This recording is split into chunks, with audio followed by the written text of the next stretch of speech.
warm welcome to you all. It's great being here again. Must have been good last time you've invited me back.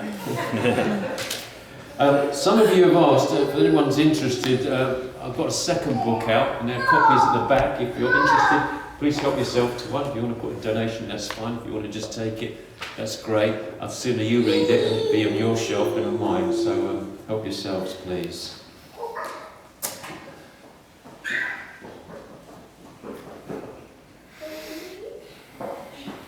It never ceases to amaze me how God put things together. I think even with Helen's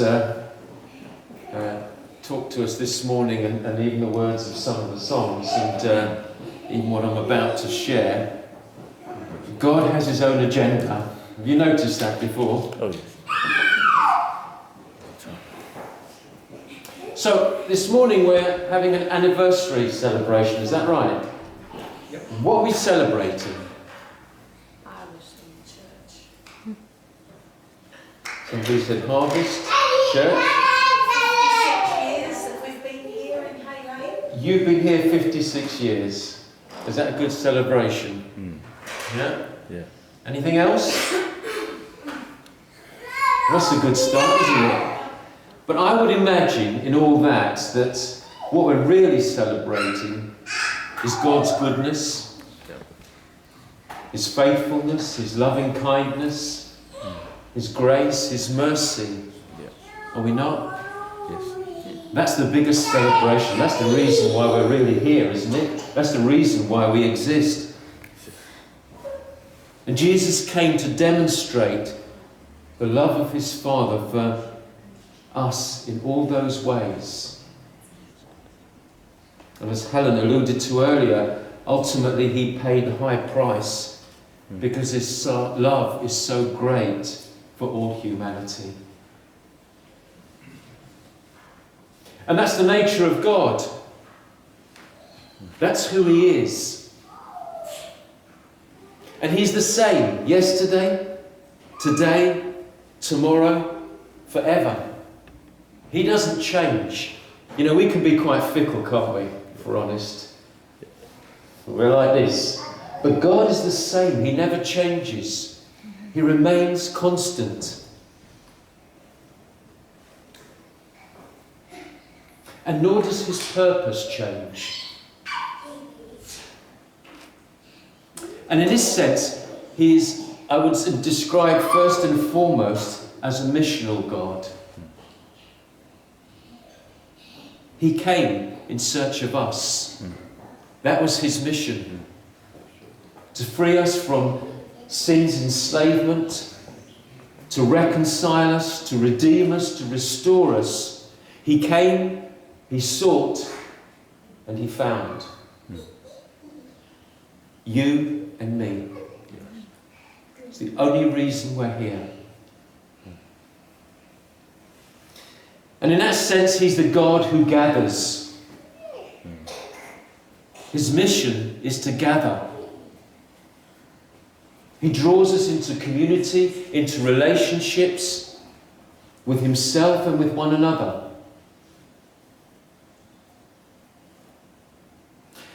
But here's the thing, because what he does, he also calls us to do. Jesus says, the Father has sent me, I'm sending you. In the same way that I have been sent, so I am sending you. To do what? To gather. He is a God who gathers and calls us to be a people who gather. So that others also may follow him and be reconciled to him in wholeness and well-being, to have life in all its fullness. John in his Gospel makes very clear the difference between two sides. The enemy comes to steal and to kill and to destroy. But I have come to give you life in all its fullness.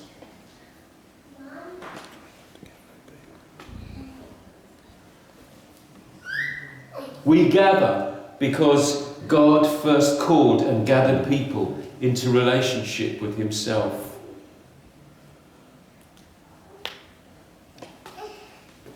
When Jesus came as man, hi.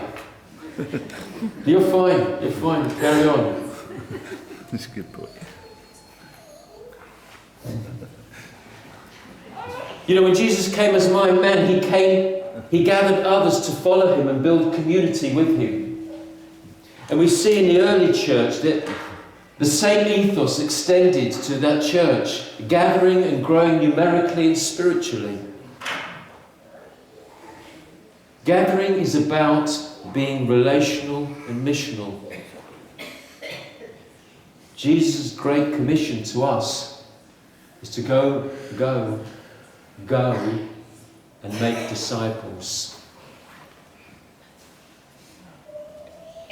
It's interesting, I don't know if you've ever noticed reading the Gospels, but it's worth just doing this little check amongst yourselves. How often is it recorded Jesus being in the synagogues compared to how often he was in the community? It's true. What does that tell us?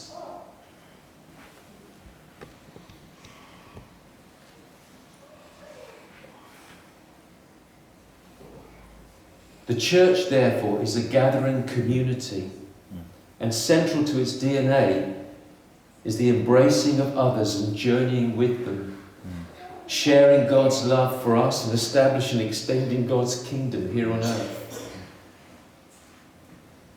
You know, as human beings, we naturally gather with others, don't we?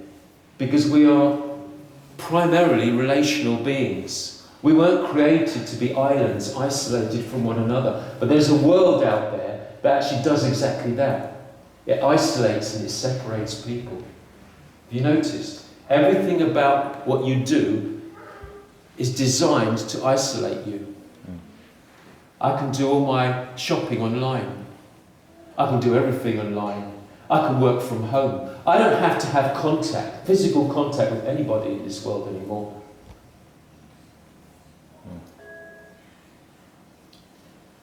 That's what the world promotes. But the God who created us for relationships. All of us have places of gathering, of belonging, as family, as friends, as church fellowship, in our workplaces, our schools, our colleges, and in the wider communities we belong to. Natural settings where we gather with others. Because that's who we are. That's what we naturally do. If nothing else, COVID exposed that, didn't it? How many people suffered in isolation when all we wanted to do was gather?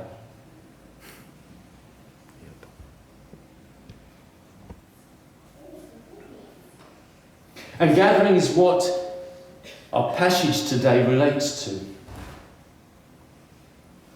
There is a great harvest that Jesus calls his disciples to engage with and gather in.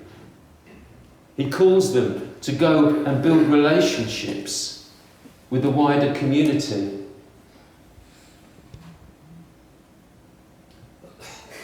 We read from that reading in Luke's Gospel. You know, go to all the towns, get out there. And when you meet somebody, let your peace be shared with them. Eat with them. Don't move about, whatever they give you. In other words, build relationships with them. Community is about building relationships with people. Not just people we're familiar with, but people that actually God calls us to relate to. So what was it that drove Jesus in this way? One word: compassion.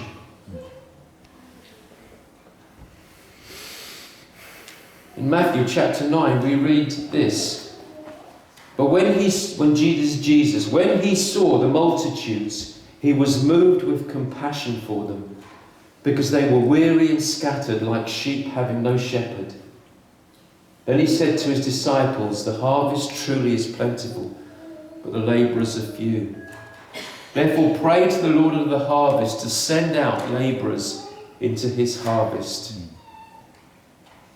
Compassion is at the heart of everything that God does. And we see that compassion demonstrated throughout the whole of the Old Testament and the New Testament. Example after example. Think of Moses being called to free up an enslaved and oppressed people under another regime. Elijah, as we read today, called to rescue a widow and her son from starvation during famine and a drought. Philip called to minister to an Ethiopian eunuch looking for answers. Peter sent to a centurion's house, crossing cultural boundaries and divides. Paul encouraging a bewildered and fearful jailer following an earthquake while he was imprisoned. The list is endless. It goes on and on and on, because God hears the cry of people. And there are many reasons why people are bewildered with the issues of life and searching for answers. Increasingly so, the world is providing less and less safety and security. Where is it all heading?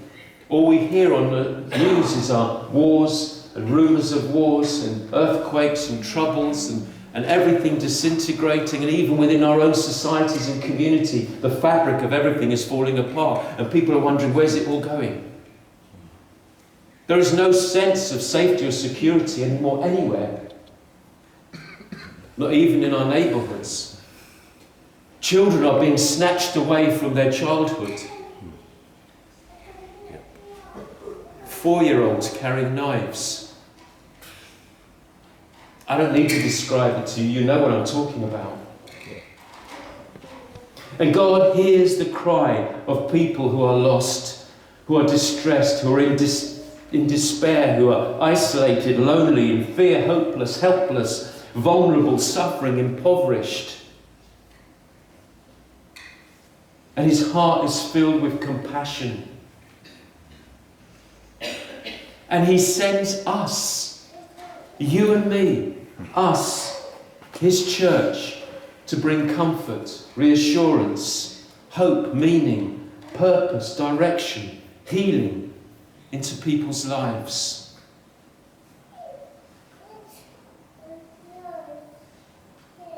He's only got one church. He has only got one church. And he looks to her to follow him into the dark recesses of our communities. To bring his light into the hearts of all those who don't know him, who are lost and afraid.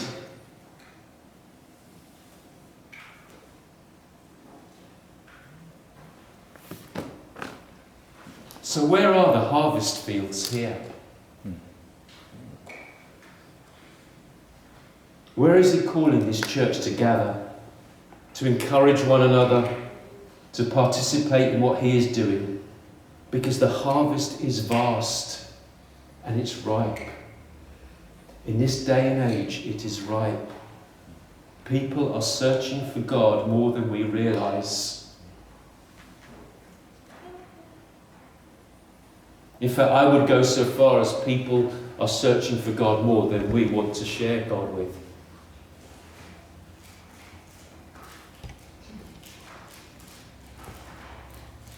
And they don't know where to look unless they are shown and helped and encouraged.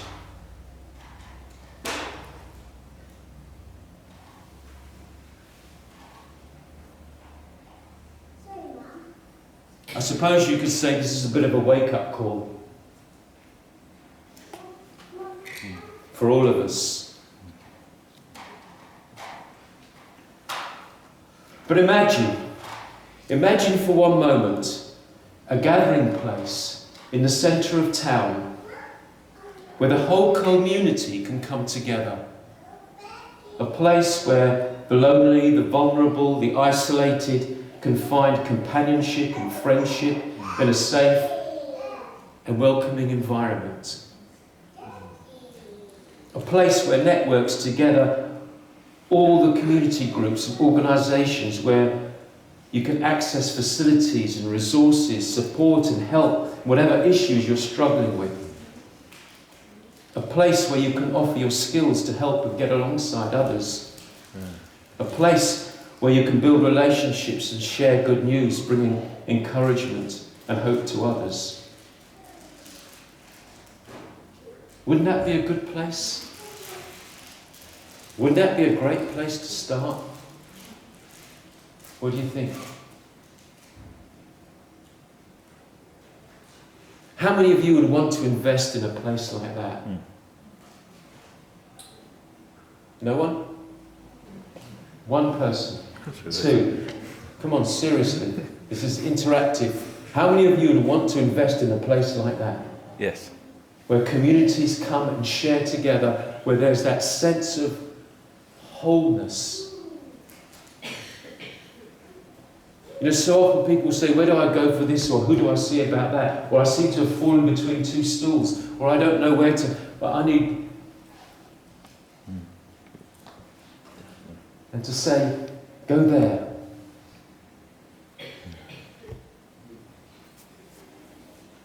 Is that the sort of place you'd want to invest in? Well, I want to say to you this morning, that place actually exists. It's called Braintree Bridge.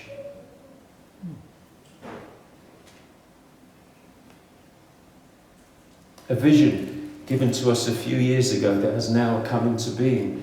And we're based and centred in Helen's resource place, the Food and More. We're there every Monday from 10 until 2 o'clock. And I'll tell you, I haven't got time this morning, but the stories, maybe over lunch you can ask us, some of the stories